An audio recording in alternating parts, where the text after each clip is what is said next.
Hello and welcome to Restore 2022. We are today in chapters 23 and 24 of 2 Samuel. We are in the very last part of the book. If chapter 22 concentrates on God and what he can and will do for his people, the beginning of chapter 23 reflects more on the earthly elements of the king and what could be done through him as a king. And together these passages, they kind of bring into light the writer's, the author's conviction that what is the most important thing for anybody is their relationship with God. There is this short poem here that makes a contribution to understand actually the covenant that David had. Actually, this covenant was quite Deuteronomic. Deuteronomy 17, 14 to 20. The king was to promote righteousness and to fear the Lord. And in doing so, he's being an instrument of blessing for people. But at the same time, we see that David could be confident that this covenantal relationship with the Lord, this is assured by the divine promises that have been formalized, that have been secured. So actually, because of this, he could expect to experience divine protection and blessing, and actually to see the fall of the evil rebels.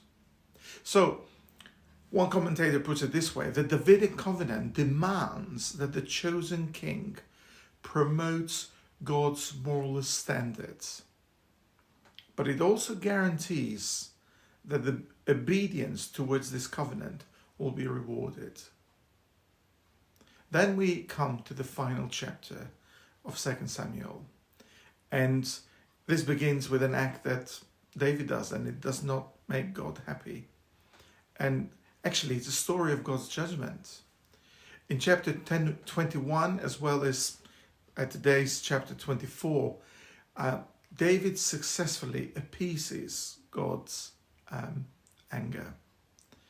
The first instance was Saul's sins against the Gibeonites that led God judging the people. Here we've got God's anger at Israel. And this is an unidentified sin, but it's a catalyst for judgment.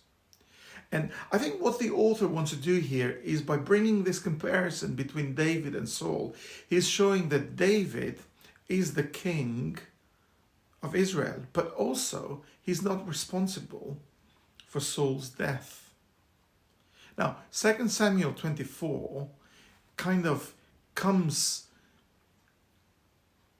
to supplement that actually, although David was a moral failure and had consequences for the nation, the Lord still continues to have his eye upon David, and David still continues to remain the Lord's servant, whereas Saul is not.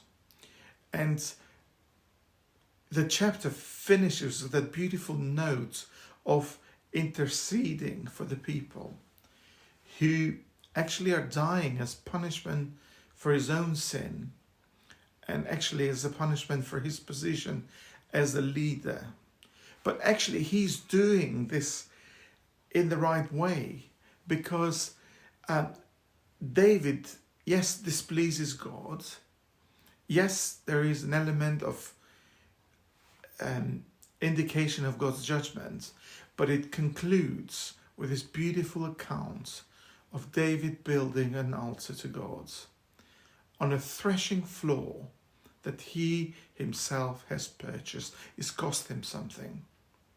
The book begins with a lament for the death of Saul and Jonathan, and ends with an interceding with God on behalf of the people of Israel. Thank you for joining us to read together from 2 Samuel. God bless you as we continue to read together through our Restore Bible reading.